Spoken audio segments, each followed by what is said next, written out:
Olá, estamos começando o nosso encontro de hoje. Eu agradeço 644 mil inscritos no meu canal. Muito obrigado mesmo. E sempre digo que se você gosta do canal, do conteúdo, das lives, das entrevistas, da perspectiva que nós temos analítica, crítica, propositiva, sempre na defesa intransigente, ela sempre está aqui da Constituição de 1988, indique o canal a uma amiga, um amigo. É muito fácil, o canal no YouTube, Marco Antônio Villa, diga para ativar as notificações, que é aquele sininho, coloque like no que vocês gostarem, utilize como vocês muito bem fazem a página dos comentários, né? Lembro também das nossas entrevistas, nós temos uma série de entrevistas agora que vamos postar a partir de amanhã, né? Essa é uma das razões até um pouco do atraso hoje do nosso encontro, né? Mas tem uma série de entrevistas que nós estamos marcando, gravando e vamos disponibilizar amanhã, sábado, domingo e na próxima segunda-feira, né? Lembro também que nós criamos o clube de membros, é aquele seja membro, aquele azulzinho, basta vocês clicarem ali que vocês têm todas as informações sobre um conteúdo exclusivo que a gente produz durante o mês e vai paulatinamente disponibilizando para os membros exclusivos do clube. Tem todas as informações ali. No Twitter vocês podem me seguir pelo Vila Marco Villa, no Instagram @Marco Antônio Villa Oficial e na plataforma de curso www.cursovilla.com.br. Lá tem os 3 cursos que oferecemos, ou seja, História Política das Constituições Brasileiras, História da Ditadura Militar no Brasil, que é fascismo. www.cursovilla.com.br. Para ver uma outra coisa totalmente diferente, sempre lembro para vocês acessarem, é muito legal, muito bacana o Instagram da minha mulher, @Letícia de Castro Villa Oficial. Bem, vamos lá. Eu queria hoje fazer uma coisa diferente, né? Bem, a gente sempre vai mudando em todos esses nossos encontros, mas lembrar de algumas notícias que me fez pensar um pouquinho sobre o Brasil, e aí eu vou entrar em seguida justamente mostrando, lendo para vocês algumas observações sobre a conjuntura política que nós estamos vivendo aqui no Brasil, tentando interpretar mais do que a conjuntura política, e um pouco mais à frente, ver a questão mais estrutural, o que é que está acontecendo conosco. Tem algumas notícias que são interessantes, uma delas o churrasqueiro do presidente, o sujeito patético que se auto-intitula churrasqueiro dos artistas, das celebridades, ou algo do gênero, não me interessa. Um cidadão rastaquera dessa turma, dessa caterva aí, que hoje assola o Brasil. Esse cidadão que gosta de mostrar uma picanha, que o quilo da picanha, isso num país que as pessoas lutam por um lixo, para almoçar e jantarem no lixo, lutam por caminhões de lixo, vão nos lixões, abrem lixo nas grandes cidades.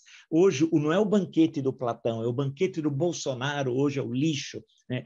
As famílias se alimentam de restos de comida, algo inacreditável que está ocorrendo no Brasil, que se auto-intitula, em certo momento, o celeiro do mundo. Esse cidadão, esse churrasqueiro do presidente, ele que vende a picanha R$ 1.799,99. É legal, né? O finalzinho tal, ou seja, R$ 1.800 o quilo da picanha. Esse cidadão, só para vocês verem que nível moral o Brasil chegou, recebeu, e está no Congresso em Foco, no site, 9 meses de auxílio emergencial, 9 meses, no valor de R$ 4.200. Quer dizer, esse cidadão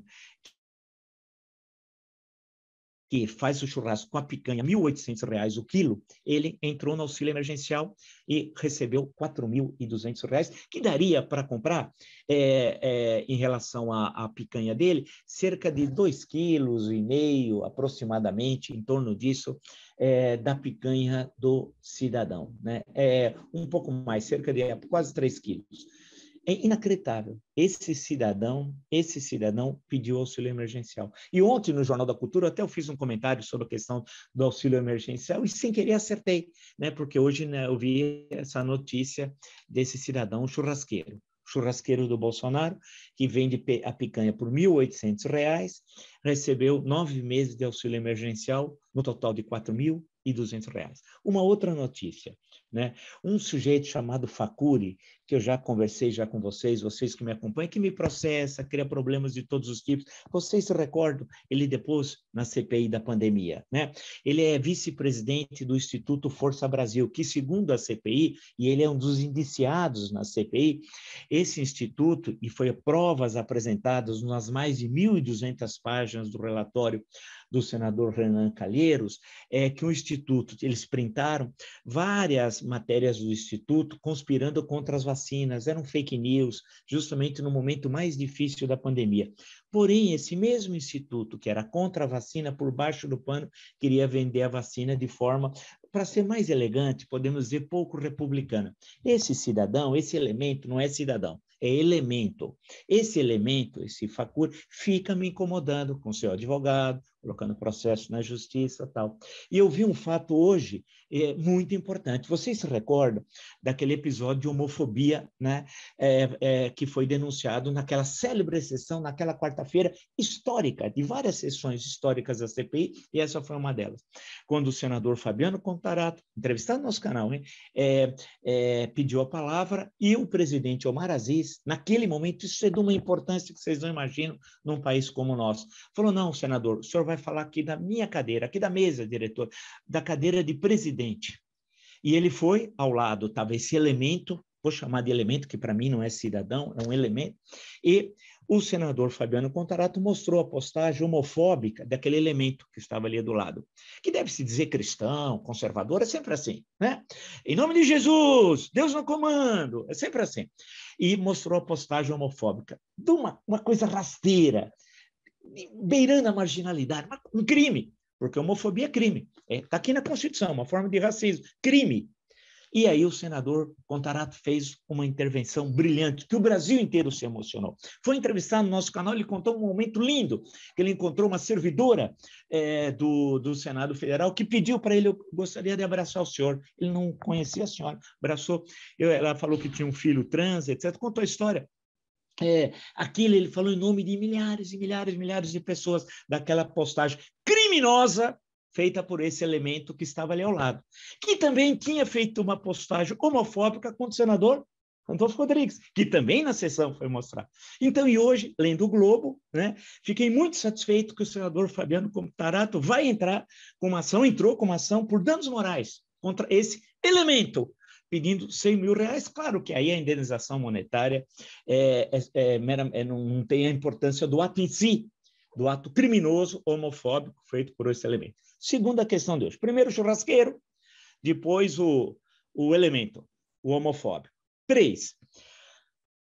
O Bolsonaro continua não trabalhando. Anselmo Góes, no Globo, mostra: eu fui a primeira pessoa no Brasil a olhar a agenda de presidente. Comecei com o Lula, primeiro mandato. Tem uma série de artigos que vocês podem procurar no Google, e fui fazendo com vários. E aqui, nesses nossos encontros, fui mostrando como o Bolsonaro não trabalhava. Daí veio a expressão mandrião, né? Que é vagabundo, mas é uma forma mais elegante, né? Ao invés de você falar vagabundo, fala que o sujeito é mandrião, né? E mostrando como ele não trabalhava.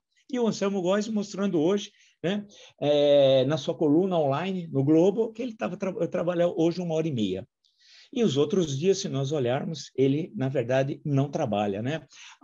Ontem, ele, por uma rádio de São Paulo, ele deu 2 entrevistas em 2 horários diferentes. Foi num culto da Assembleia de Deus, ele estava em Manaus, e depois foi num programa nazifascista, de um tal de Siqueira, que é uma das coisas mais horrorosas, preconceituosas, tudo racista, homofóbico, né? Prega violência, fala CPF cancelado, e começam a quebrar que as pessoas que morreram, né? Ele foi naquele programa. Isso no dia que ele, entre aspas, trabalhou. E hoje, 1h30. Terceiro fato. Quarto fato, só para lembrar algumas coisas. A vaga no STF foi visto, estava falando com essa rádio citada que eu falei anteriormente, e não sabia que estava lá, que estavam gravando, e ele estava falando: sabe quanto custa uma vaga no Supremo Tribunal? Vocês estão gravando? Parou no Supremo Tribunal, que só pode ser, evidentemente, o STF, Supremo Tribunal Federal. Ele está falando que as vagas do Supremo Tribunal Federal estão à venda.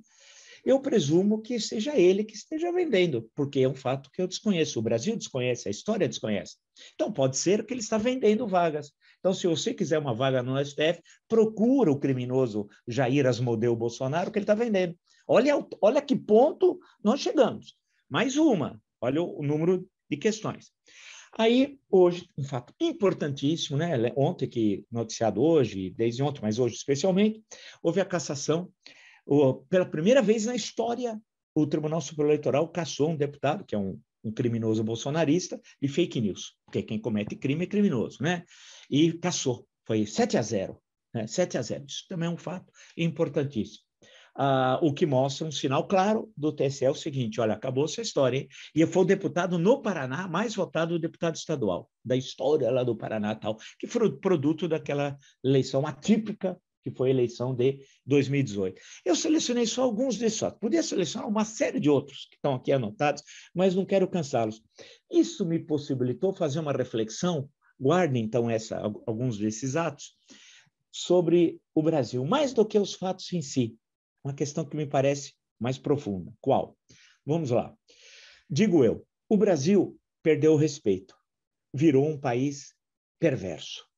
Aceitou passivamente o genocídio como se fosse algo inevitável, como uma erupção vulcânica ou um tsunami. Assiste todo dia Jair Bolsonaro agir na presidência da República como um marginal. Pode ser até que um chefe de uma organização criminosa tenha mais decoro e compromisso com o trabalho delinquente do que o ocupante do Palácio do Planalto. Os mais de 600 mil mortos logo serão esquecidos. Todas as ações de Bolsonaro serão, como já foram, banalizadas, porque o Brasil perdeu o decoro. Nada mais é considerado indigno. Tudo é permitido e aceito como se a barbárie tivesse se transformado no modus vivendi da política brasileira. Eu não reconheço mais o Brasil. Sinceramente, eu não reconheço mais o Brasil. É como se fosse um pesadelo. A disposição para mudar uma situação catastrófica foi substituída pela aceitação bovina de que resta aguardar passivamente as eleições de outubro de 2022. E a apuração e punição dos crimes cometidos por Bolsonaro e sua quadrilha devem ser esquecidos ou relegados a meros equívocos na administração da pandemia. O passado recente será logo transformado em uma herança incômoda e vai ser esquecido.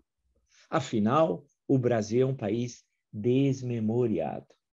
Para que exigir a responsabilização pelas mortes que poderiam ter sido evitadas? Logo, a punição será considerada uma mera vingança, um comportamento prejudicial ao país. Como se na Alemanha, de 1945, após a derrota de Adolf Hitler, os nazistas fossem incorporados à nova situação política, sob o argumento de que seria necessário a união nacional para reconstruir o país. E os crimes contra a paz, os crimes de guerra e os crimes de lesa humanidade. A punição seria entendida como revanchismo, vitimismo de alguns alemães, dos judeus e dos povos do leste da Europa.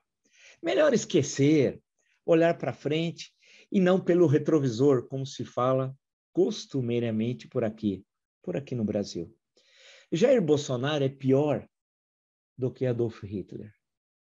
Jair Bolsonaro é pior do que Adolf Hitler. O austríaco assumia seus crimes. Buscava alguma justificativa histórica dentro do seu universo patológico.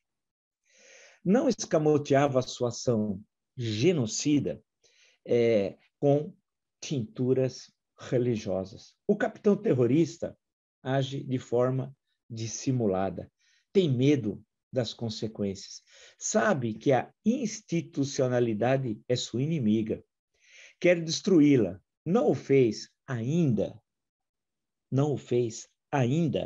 graças à sua inépcia e seus sérios problemas cognitivos, que impedem uma ação continuada contra o Estado democrático de direito. Bolsonaro caminha para a sua solução final. Bolsonaro caminha para a sua solução final. O país assiste, só assiste, como se fosse uma série da Netflix. A simples indignação hoje é um produto escasso no supermercado cívico. A hipocrisia na nova língua bolsonarista virou sinal de compromisso com o país. Claro que, em nome de Jesus e com Deus no comando. Parodiando o grande Aldir Blanc, o Brasil de hoje não merece o Brasil de ontem. E o Brasil de hoje está matando o Brasil de ontem. Isso eu digo para vocês aí que me acompanham, não é novidade para vocês que me acompanham esse tipo de reflexão. Eu nunca imaginei que nós viveríamos uma situação como essa. Confesso para vocês, eu nunca imaginei. Mas eu nunca imaginei também que a sociedade brasileira agisse como está agindo. Eu nunca imaginei que a hipocrisia virasse qualidade. Eu nunca imaginei que empresários, banqueiros fossem presos e, como eu até falei ontem no Jornal da Cultura, só falta colocar prisão no LinkedIn como qualidade, ao invés de se envergonhar com o fato das graves acusações. Não, isso é recebido como algo absolutamente normal, como um fato corriqueiro do cotidiano, da política, da economia. Parece que esse é o retrato do Brasil de hoje. Os valores construídos ao longo da nossa história, lembrando que no ano que vem o Brasil vai completar 200 anos de vida independente, todos esses valores foram, num prazo tão curto de tempo, sendo jogados na lata de lixo. Não vou dizer da história, porque isso daqui é muito mais grave. Esses valores foram sendo empurrados. Os valores que foram construídos ao longo de tantas décadas, especialmente a partir do Brasil republicano, né? De como que os homens públicos participam da política, o que fazem, a importância do país, os valores, a ética, o decoro no exercício de funções públicas, o respeito ao dinheiro público, o respeito ao outro no debate, no diálogo, porque a democracia é a convivência de contrários, né? Sabendo que amanhã vai ser outro dia, quer dizer, a situação política de hoje poderá não ser amanhã, porque num processo democrático parte do pressuposto da abertura da possibilidade da alternância político-partidária no exercício de funções públicas. Mas não, as coisas foram indo. Eu li também que no caso da Bahia, uma senhora do Tribunal de Justiça de lá, uma desembargadora, fez delação premiada, que creio, não tenho certeza, seja o primeiro caso ocorrido no Brasil. E agora iria, de acordo com o noticiário, para a sua casa, ficar em prisão domiciliar, mas com tornozeleira. Isso foi visto, eu não vi o país fazendo... Não, isso foi normal. O presidente da República continua ocupando grande parte do seu dia, né, em atividades que não têm a ver com a presidência da República. Nada. São atividades correlatas, ou para uma campanha futura que ele imagina participar, uma campanha presidencial, se até lá não foi empechado da presidência, ou renunciar, né? Se conseguir ter um partido e se candidatar nas eleições de 2022, ele já está se preparando há mais de um ano, né, para uma campanha. E pouco se importando com o cotidiano do governo, com os graves problemas sociais, com as pessoas que lutam por ossos, por as pessoas que lutam por lixo. Por outro lado, nesse cenário, né, difícil, complexo, duro que o país vive, parece que é um cenário que não se constrói um futuro. A impressão que dá é que o presente vai ser o eterno, vai ser para sempre, como se fosse um futuro permanente, como se a roda da história ela não se movimentasse, né? O hoje vai ser o amanhã. Não, não vai ser, porque na história não é assim. O amanhã vai ser diferente do hoje. Porque mesmo que nós estamos vivendo esse momento que a hipocrisia virou qualidade, que o decoro, as pessoas riem do decoro, da civilidade, da civilização, da educação, da cultura. Hoje isso é considerado desprezível. A elite rastaquera, conceito que com muito orgulho muitos repetem aí, falam, ele criou o conceito, é meu. Criação aqui, não cobra os direitos autorais, não se pode citar a todo momento. A elite rastaquera, ela perdeu qualquer identificação nacional, ela não tem noção de pertencimento ao Brasil.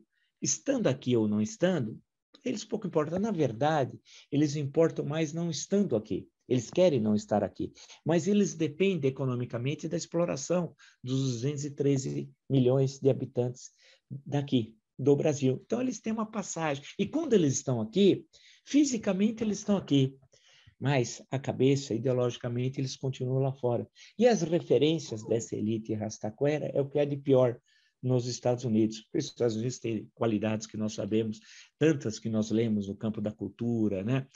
Passando pelo cinema, artes plásticas, pela literatura, teatro, etc., etc., pelo pensamento político, por figuras que foram fundamentais na discussão sobre democracia, etc. Mas não são essas as referências da elite rastaquera, não. A elite rastaquera fica com o rebotalho, o que é de pior nos Estados Unidos, o que é de mais reacionário no campo da política, da cultura. Da cultura nem se fala, porque eles há um desprezo, que é único na nossa história. Você é mais novo, não imagine que foi sempre assim a história do Brasil. Pelo contrário, a cultura sempre teve um papel fundamental, e a cultura brasileira teve presença no mundo. Quando eu digo teve, é porque não tem. O que tem hoje é produto do passado, não é produto do presente. Então, algumas dessas notícias que eu dei hoje aqui, e aí a reflexão que eu fiz, pensando que nós viramos um país perverso. Esse Brasil eu não conhecia. Esse Brasil não é o meu Brasil, aquele que eu imaginava, né? Não, sinceramente, não há noção de arrependimento. As pessoas participaram pela omissão ou pela concordância envergonhada com o genocídio, né? Porque tem os omissos e tem aqueles que tiveram concordância envergonhada. E teve alguns que aí foram abertamente em defesa do genocídio, falando de kit Covid, dissertando sobre assuntos que desconheciam, né? Atacando a Organização Mundial de Saúde, atacando prefeitos, governadores, institutos de pesquisa aqui no Brasil, secretários de saúde, os meios de comunicação, tudo que iam apresentando o que era a pandemia e como era necessário enfrentá-la. Mas isso era considerado algo que não, absolutamente absurdo, eles falavam, e eles iam produzindo fake news, até chegarmos à situação que a gente vive. O presidente da República, olha que ponto baixo nós chegamos. Ele foi suspenso de uma rede social, no caso do YouTube, do vídeo, da live de quinta-feira da semana passada, em que ele fez a relação entre a vacina contra o vírus da Covid-19 com o vírus da AIDS. É um verdadeiro absurdo. Não há nenhuma comprovação, isso nada. Aquilo foi visto, como ninguém mais presta atenção na live dele, inclusive eu muitas vezes com vocês são testemunhas, eu acompanhava a live, né? E comentava no dia posterior. Chegou uma hora que também já não dava mais. Mas aí esse assunto virou assunto mesmo no dia seguinte, porque alguém assistiu e começou a falar, olha, ele falou aquilo, porque a live é transmitida numa rádio. Nem durante a ditadura varguista, quando havia Departamento de Imprensa e Propaganda, rádios privadas faziam esse papel. Tinha, e foi criado lá, existe até hoje, a Voz do Brasil. Foi a criação da ditadura do Estado Novo, do DIP, Departamento de Imprensa e Propaganda. O nascimento do Getúlio era feriado escolar. Dia 19 de abril, havia todo um culto da figura de Getúlio e tal. E controlaram os jornais, tomaram jornais, como o jornal Estado de São Paulo, ficou 5 anos sob o controle do governo. O jornal Amanhã, lá do Rio de Janeiro, idem. Tomaram rádios, pressionaram intelectuais, muita gente foi para o exílio, muita gente foi presa, torturada e assassinada. Nessa época, a tortura não estava nas forças militares, mas estava na parte civil do governo. Célebre, já citei aqui, o Filinto Miller, quando foi chefe de polícia até 1942, do Rio de Janeiro, então capital federal. Mas nem naquele momento você tinha o espaço por vontade própria, não era uma ação do governamental, porque as lives, eu não sei qual é o estatuto até hoje jurídico das lives, se elas são privadas ou porque elas passam nas redes privadas do presidente da República, ou são oficiais. Para mim são privadas, mas passam numa rádio que comenta. E é engraçado porque presumo que ninguém comentou, ou as pessoas têm tal concordância com aquilo, com esse mundo da fake news, da mentira e da morte, que é o anjo da morte, é o mundo da mentira. Você tem de lembrar, e eu falei ontem até no Jornal Cultural, que eu já falei aqui com vocês, que é uma coisa importante, que o Jair Bolsonaro queria te matar. Ele queria a tua morte, ele queria a minha morte, ele queria a nossa morte.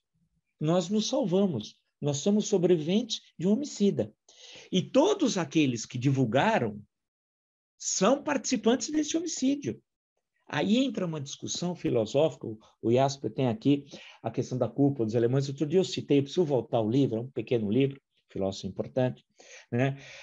Que depois da guerra, 45, 46, ele vai discutir a questão da Alemanha. A Alemanha, o nazismo é a culpa dos alemães, né? É claro que você tem o Hitler, você tem a estrutura de Estado, as SS, SA, partido, etc., grandes empresários, mas tem muita gente que corrobora aqui em benefícios próprios. Alguns que queriam tomar o lugar dos judeus no aparelho de Estado. Outros que queriam pegar o bem do judeu vizinho, que ele invejava, de alguma forma queria pegar. Ficou em silêncio e foi lá e pegou. E outros que tinham ressentimentos de qualquer outro tipo, né?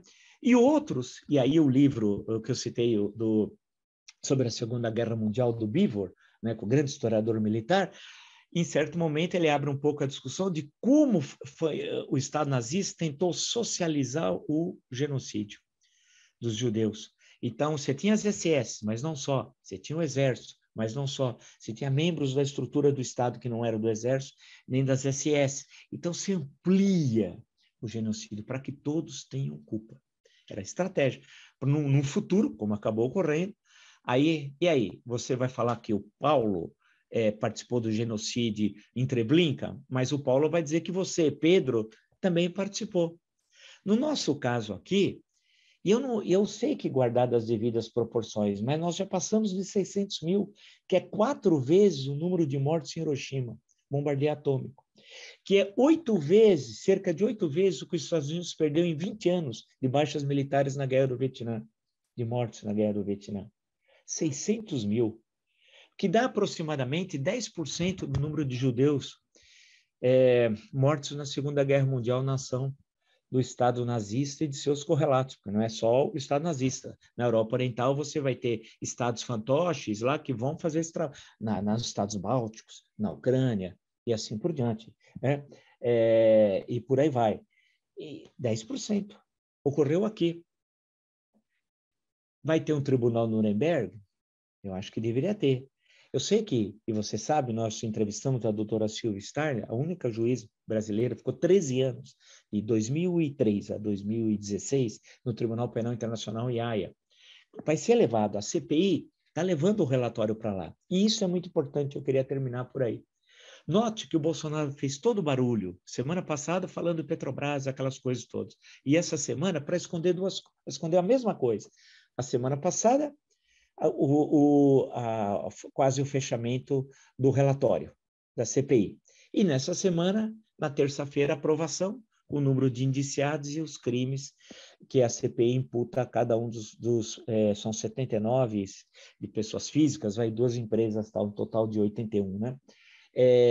Ele fez tudo isso para esconder como cortina de fumaça. Até o episódio de ontem.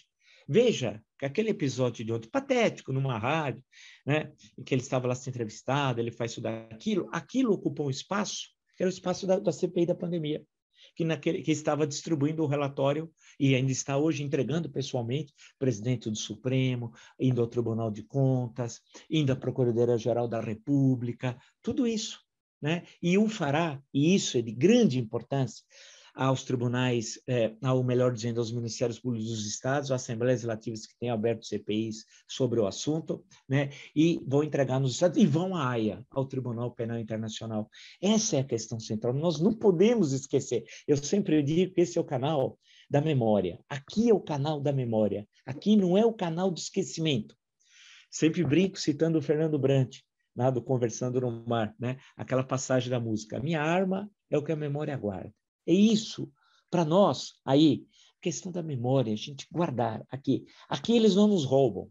Eu estava vendo o filme, até lembrando o filme do Truffaut e o livro, o Fahrenheit, lá 451, se não me engano, agora esqueci. Eu assisti quando era muito pequena, muitos anos atrás. E depois eu acabei revendo o filme também há muitos anos atrás. E tem os homens livros, né, que você queima todos os livros, tal, e eles começam a cada um ser um livro. Era um meio de resistir ao Estado totalitário, né? Nós agora aqui temos de resistir ao Bolsonaro. E a nossa resistência não é ser cada um homem livre, é ser cada um homem relatório. cada uma mulher relatório. Não vamos nos esquecer disso. Isso é fundamental. O Brasil não pode ser um país perverso. Nós não somos assim. Não somos. Nós temos muitos defeitos, é verdade. Nós temos muitas qualidades. Esse Brasil eu não me reconheço. Quando eu terminei até e fiz uma menção ao Querelas do Brasil, que faz parte de um show da Elis Regina, chama Transversal do Tempo, né? Que é belíssimo. E quando eu peguei o Aldir Blanc, que eu sempre achei um grande letrista, faleceu de Covid, viu? Faleceu de Covid. Né? E eu fiz essa menção parodiando o grande Aldir Blanc. O Brasil de hoje não merece o Brasil de ontem. O Brasil de hoje está matando o Brasil de ontem. Então, nós não podemos deixar assistir passivamente esse homicídio. Nós temos de defender o Brasil de ontem, que será o Brasil de amanhã. É isso. Hoje fizemos uma live um pouco diferente. Também peço só perdão por essa questão um pouco do atraso. Nós tivemos também que usar hoje um outro instrumento, que não usamos o nosso instrumento tradicional aqui de fazer as lives.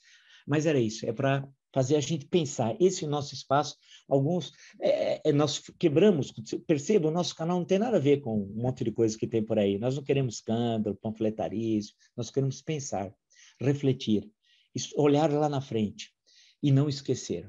A nossa arma é o que a memória guarda. É isso. Se você gostou dessa e de tantas outras lives no meu canal, e são muitas, centenas, das entrevistas, é uma verdadeira universidade aberta às entrevistas, indique o canal a um amigo ou uma amiga. É muito fácil. Canal no YouTube, Marco Antônio Villa. Diga para ativar as notificações, que é aquele sininho, coloca like no que vocês gostarem de usar. Eu queria muito que vocês comentassem a live de hoje, que tem essa estrutura um pouco diferente. Para a gente pensar, gostaria muito de ouvir a opinião de vocês, e tem a página aí dos comentários. Lembro também, nós temos várias entrevistas, como eu disse no início, que nós vamos postar sexta, sábado, domingo e segunda, tá bom?